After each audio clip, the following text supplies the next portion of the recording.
Hello everybody, and welcome back to Animal Crossing New Leaf. Welcome, Amiibo! We have some mail! From Mott. Just made myself a promise, I'll win a gold medal within 1 year. Now I need to figure out what sport to compete in. I'll get back to you on that. Okay, you better, Mott. You better win that gold medal. It better be in, like, fishing. Though, as I mentioned, I'm pretty sure we're literally out of fishing tourneys for this year. Well, not this year, but like until like October, I think it is. Like, I'm pretty sure from here on out we'll just have bug catching contests until like late in the year. Because fishing tourneys and bug catching contests each take up half the year. And, yeah. I kind of started playing this save halfway through fishing tourney time. So, you know.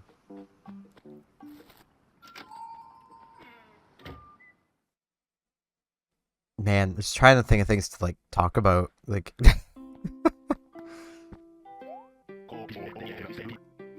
I will take 200 bells. Well, give you 200 bells for a brain, work with me here. Let's go on. I don't, yeah.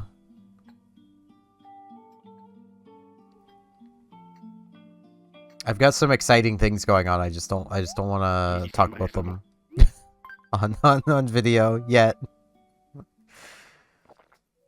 It's like that's the problem I'm running into. Like, a lot of things I want to talk about, I don't want to talk about yet.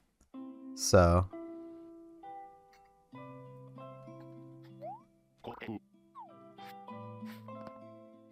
Hello, Captain. Hey, do that to me, Steven. You be here for some bean brew. Don't just stand there, though. Why don't you take a seat here? I already had my coffee. Brewster doesn't let me sit and enjoy it. I have to chug it down, like... Not allowed to enjoy the coffee.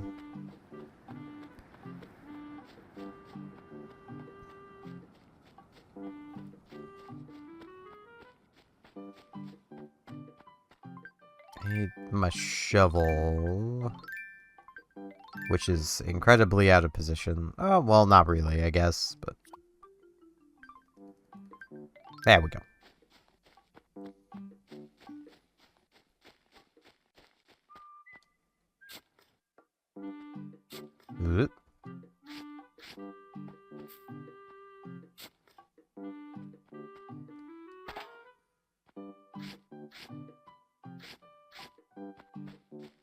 That moment when, like, I just want to, like, randomly nerd out about stuff, but I don't even know what to nerd out about. Because there's too many things. I will say, like, it is really cool that the current event in Star Trek Online is for a... is to unlock a, one of the weapons from Voyager Elite Force, which is, like, a really, like, early 2000s first-person shooter that was set in Voyager, basically. Like, in the series of Voyager. Like, I love that game. Not so much the series. Star Trek Voyager itself, like, could have been so much cooler, but was hamstrung by decisions they made, which ultimately, like, some of their decisions... Hello, Lobo. Hey, Skippy, question. If I were an animal, what kind of animal would I be? A wolf. Right? I get that a lot. Wait a sec. That's what I actually am. Yeah, it is. It's because you'd make for a pretty nice wolf. You fit wolf. But, like, the whole, like, premise of Star Trek Voyager is that the ship, the USS Voyager, gets flung to the complete opposite side of the galaxy, and it's going to take them basically a lifetime to get home, because they, you know, it was a mystical force that flung them across the galaxy. Like, they can't just use that to get back. And, like, that's a neat idea, but not for a series that you're not sure how many seasons it's gonna have. Hello, Fuchsia. Well, if it isn't Pookie. So anyway, did you need something? Let's talk. Oh, hey, so I'm really interested in your place. The other day, Bella was telling me about it. Since then, I can't stop thinking about coming over. So, can I stop by sometime? Sure, you can stop by right now. Set time. That's like an hour from now. I can't. 3. No, I don't want to. I mean, I'd love to do it right now. Animals and their scheduled visits. But like, if they knew going in how many seasons they had, I imagine Voyager would have been a lot better. Because, like, early on, they made mention of, like, oh, we only have so many photon torpedoes, and we have no way of getting more because we can't replicate them. And, you know, all of the species over here none of them may even have photon torpedoes. So, like, we need to be careful and conserve them. And then that just goes out the window as the show goes on. Good, so you today. So what's going on? Wanna chat? My home is stuck in the past. I can't stand my interior design. Need to stir things up. My sloppy sink could be replaced, but I have to swap it out with something the same size. I mean, I could look through my furniture. See if I have something to fit a punk mouse. Whoop, I keep doing that today. But like... Oh, I don't trust how it sounds like she's getting closer. Okay.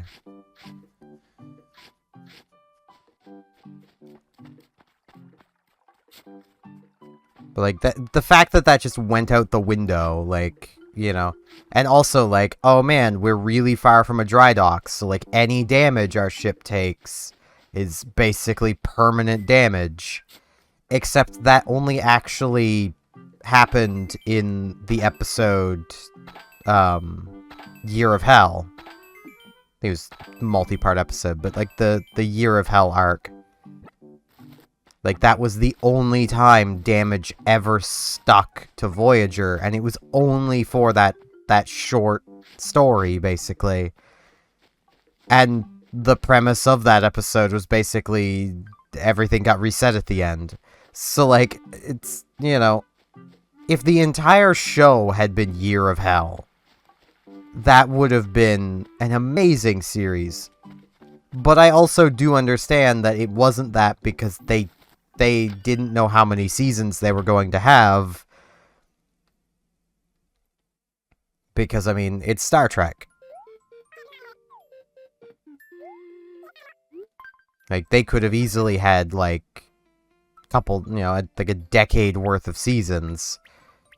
And then if they were doing, you know, conservation, then they would have to eventually break those, you know, those rules anyway. Like, you know, they say they only have 40 photon torpedoes, but by the end of Season 2, they've already used all of them. Well, now they've removed that storytelling element of having photon torpedoes, so they'd have to get more. Which would then involve them having to write a story of how they get more. So, like, I do get it. Like, I understand why they more or less just gave up on that and just used the argument of, oh, well, it happened off-screen. They found other races that used photon torpedoes and got more.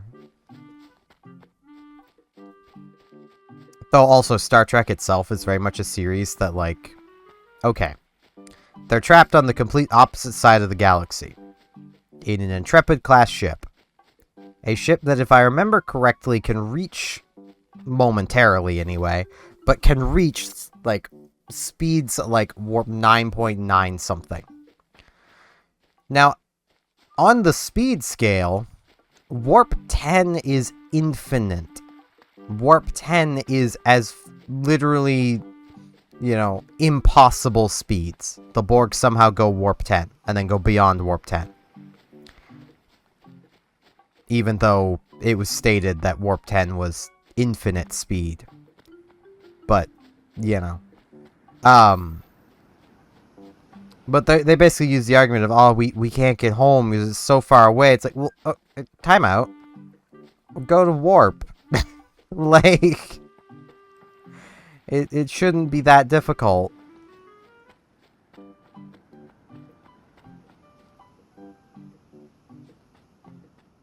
Like, they should be able to basically cut off, you know, decades worth of time by just pushing their warp engines for a while and then letting their warp engines get fixed up and then doing it again. But instead, they basically take a leisure trip through the freaking Delta Quadrant. And it's like, what?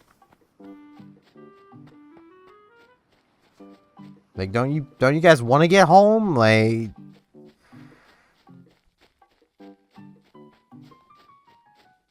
Man, I have only found 2 fossils today.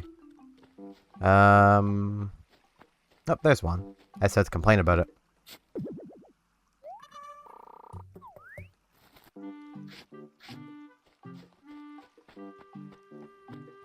But yeah, the Elite Force games at least are really cool. They also don't make any sense whatsoever. And also break continuity. Like, the weapon that they're using as the event reward in Star Trek Online from the game is basically a micro-photon torpedo launcher that can self-replicate more photon torpedoes. Like, it just makes its own ammo within the weapon. And this is somehow a handheld weapon. Issued only to the Elite Force on Voyager. Even though that sounds like an amazing weapon that, you know, would have been game-changing for the Dominion War when, you know, the Federation had their backs up against the wall. You know, much like the Spore Drive would have been. Except, you know... What? No, Elite Force was after DS9. So yeah, I was about to say, at least at least you can give Elite Force crap for doing it beforehand and them not using it. But no, Elite Force was after. So... Because that's the fun thing with Star Trek lore, is the events of the end of the Next Generation, the Deep Space Nine, and Voyager are all canonically happening at basically the exact same time. Like, at the beginning of Deep Space Nine, Picard has yet to get the Sovereign class. He is still in the Enterprise D, which is the Galaxy class.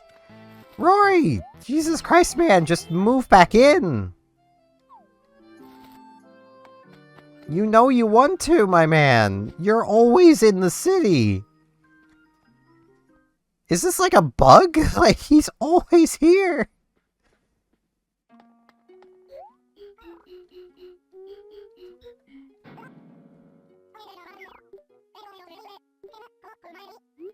But, like, during the events of the war in Deep Space Nine, Picard is still actively the captain of the Enterprise. And Janeway is lost in the Delta Quadrant. It's actually basically during the beginning of Deep Space Nine, within that, you know, first season time frame, the Maquis arc, that Janeway with Voyager is sent to deal with the Maquis in the Badlands, which is then when they end up getting transported into the Delta Quadrant against their will because of some space mumbo-jumbo, probably the Prophets. Because they knew if the powerful, mighty Janeway was left in the Alpha and Beta Quadrants, the Dominion wouldn't have stood a chance, and they wouldn't have got to have their fun with Space Jesus Sisko. So much of what I'm saying is probably going over all y'all's heads, but, like, Star Trek is as weird as this sounds. Yeah, let's go check out Gracie's.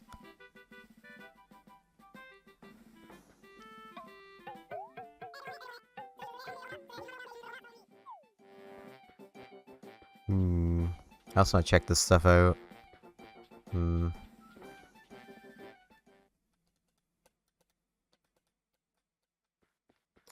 Okay, what do you got? What do you got for me today, Gracie?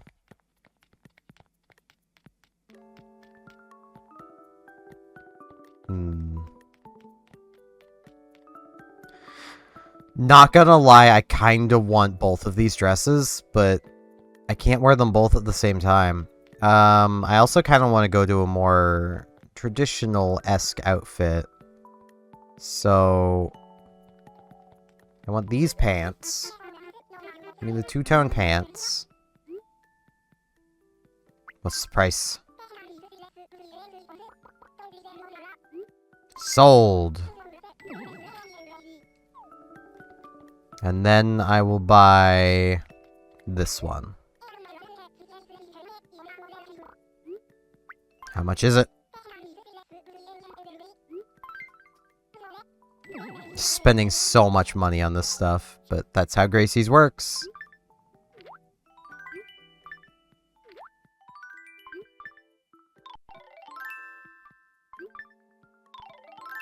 Bam. That actually, maybe it's just me, but that actually has kind of nice look to it. I also still need to donate this painting to the museum, maybe. I don't actually know if I do or not.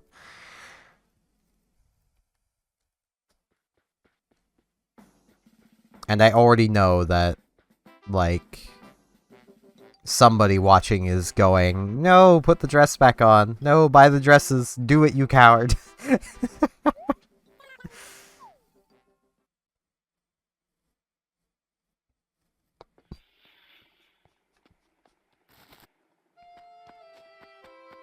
The only thing that annoys me with the Star Trek Online event right now, which is basically the first Contact Day event, is just how kind of boring all three parts of the event are.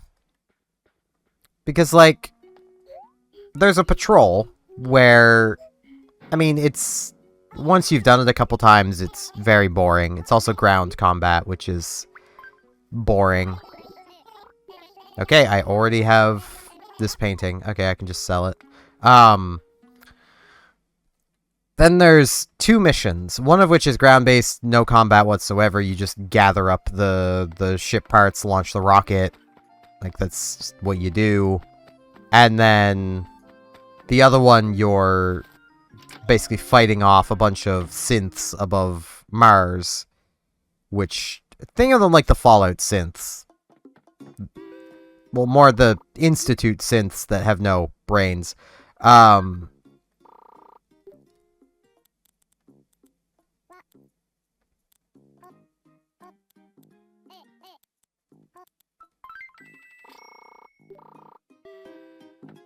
But, like, you're fighting them off because they're basically taking over the Mars defense grid and massacring people, and then that mission, that, like, queue just takes absolutely forever to complete. And you're just like, man, can this be just, like, over already? Like, there's a patrol of doing this that goes so much faster. Just let me do that instead. Like... Which, I mean, like... I don't overly mind taking my time to play the game, but, like, at the same time, it's one of those things of, like... I wish there was something more interesting to be doing.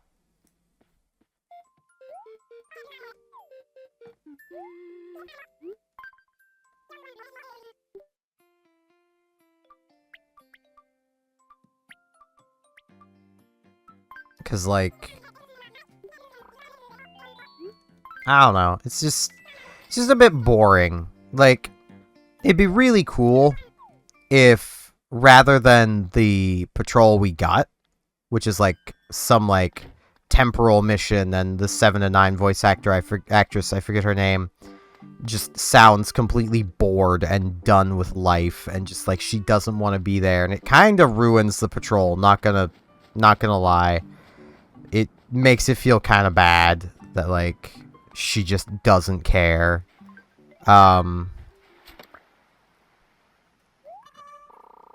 Warfaroch.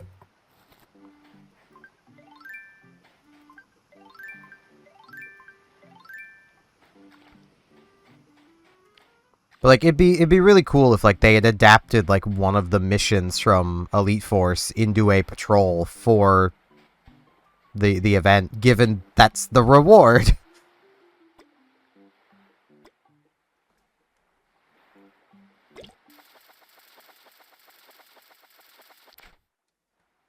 think it'd also be really cool if they, use this as, like, the stepping stone for doing more Elite Force stuff, because, like, it's a cool game with a lot of cool weapon ideas in it that just aren't being used, so...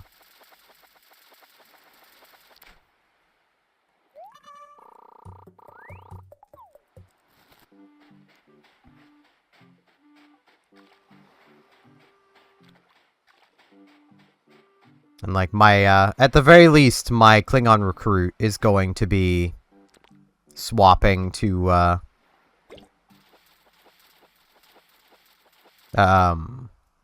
work with me here, brain.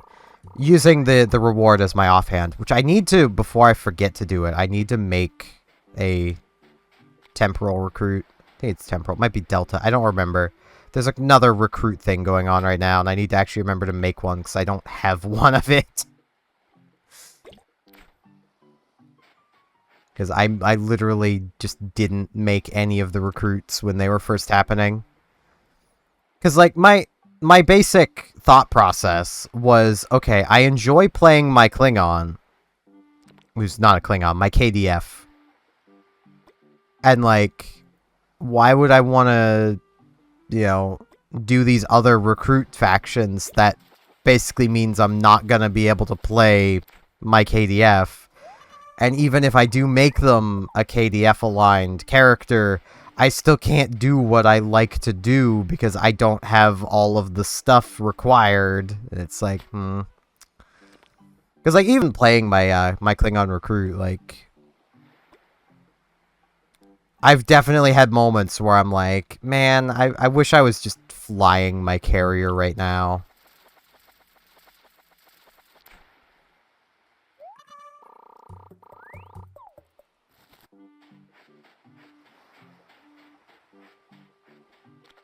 Because, like, sure, playing a more standard combat ship is nice, but, like, this is a fun thing about how I built up my carrier, is, like, it may as well be a standard combat ship, but with a powerful flight deck attached to it. Like, my Voth Bastion carrier is a gunboat with hangar pets that deal a lot of damage, because I have a lot of, at what were at the time, very expensive modules on it. Man, do I wish I would have just waited on those. I paid like 2 to 5 million EC per console of my hangar pet consoles on my main. They're now like 20k. Because they made it so much easier to get the materials. Which also kind of sucks, because that takes away a really good moneymaker. But, it makes me wish I would have sat down and actually, like, grinded out a bunch. Because, like, it's good money. Like, I think the calculations I did was, like, getting the Elite Q parts were, like, 20 to 30 mil an hour.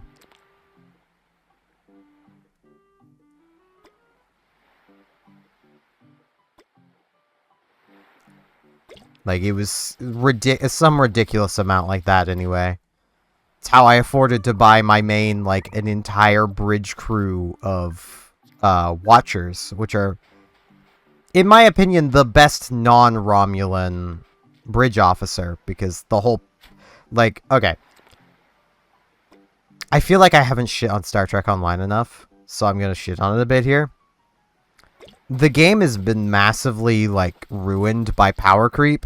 And one of the biggest issues is just the sheer amount of critical hit you can build now. To the point where, like, if you're not running bridge officers that boost your critical hit and critical severity, you're wasting your time, kind of thing. Like, and Watchers do both. Not as well as superior Romulan operatives, which only the Romulans and Federation could get reliably for a long time, and I think the Klingons can finally get them too. I think.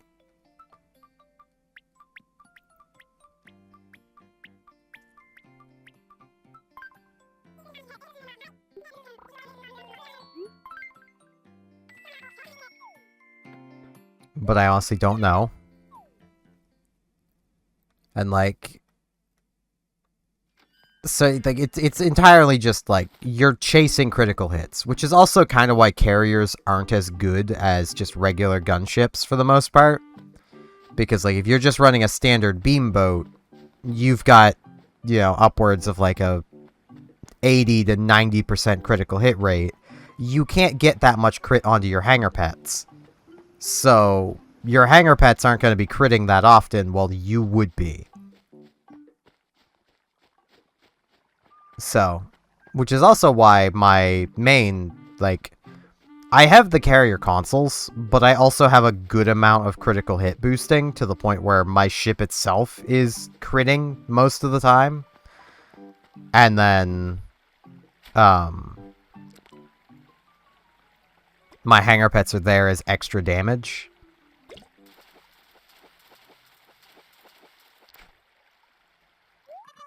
There's also a lot of things the game just doesn't tell you about hanger pets, and like, it's really annoying. Like, there are some hanger pets with multiple of the same weapon on it. Like, it'll have, like, 2 pulse cannons. Hello, Fuchsia. Hey, so I'm doing some spring cleaning, and I was hoping to get rid of some old junk. I mean, stuff. Sure. Ooh, wait. No, I think Bella already has an amp. I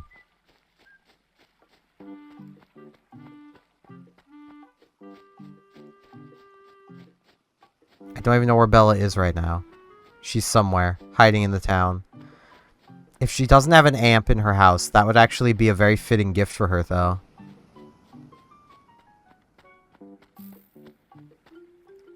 I also need to deal with this fertilizer. So I'm just gonna put it here. I still don't really know what this does for flowers. I should have paid attention when Leaf was telling me, but I didn't. Because I'm very smart. But yeah, like, it's like, a hanger pet might have 2 pulse cannons, but you would never know, because the game just doesn't tell you. But that hanger pet, because it has 2 pulse cannons, would be better than, say, that other hanger pet over there with only 1 pulse cannon. But you would never know. Hello, Bella. I'm just gonna go for it.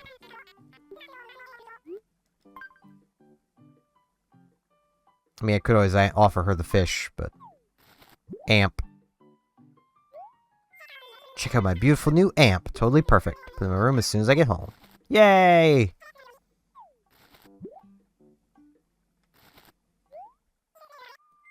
It's a bird cage. Neat. Just gonna water some flowers.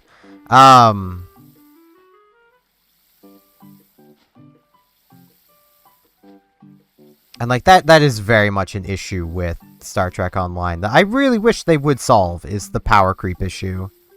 But they just keep making it worse and worse because like I understand it. Like, they're basically worried that if they were to actually balance the game, that a lot of the established, like, veteran players would probably get mad or quit. Hello, Burfina. Something you wanted? Let's talk. Can't believe I had to put on sunscreen today. Wait, I wear sunscreen every day. Ignore me. I don't know why you'd be putting it on today, but, I mean, skincare routine, I guess. And, like, if a lot of the established veteran players quit, like, yeah, the game would probably die. So, like, that's... Like, I can understand where they're coming from, but it's also still just really annoying. Especially because, like, my character in Star Trek Online, my main, was bugged for the longest time, to the point where I literally, no matter what I did, could not deal proper damage. My damage was always reduced, and, like, I don't understand it. No one understood it. I was literally in contact with support multiple times, ended up getting multiple free character respec tokens, because that's usually what fixes it. And it just wouldn't. And then just suddenly, finally, a respec finally worked. So, like, I do have to really give it to cryptic, because, like, they didn't have to give me all of those free respecs. They could have just been like, right, yeah, this is broken, you're on your own. So, like, I'm really glad they were like, no, we are going to help you fix this. Which is, like, more than they needed to do. Wait, I was pushing the wrong button there. I want to cycle backwards through all my stuff to get everything moved back. There we go. Let's sell these few things at retail, and I think that'll actually probably be it for today. I have rambled a lot about Star Trek. Wow. God, I'm a dork.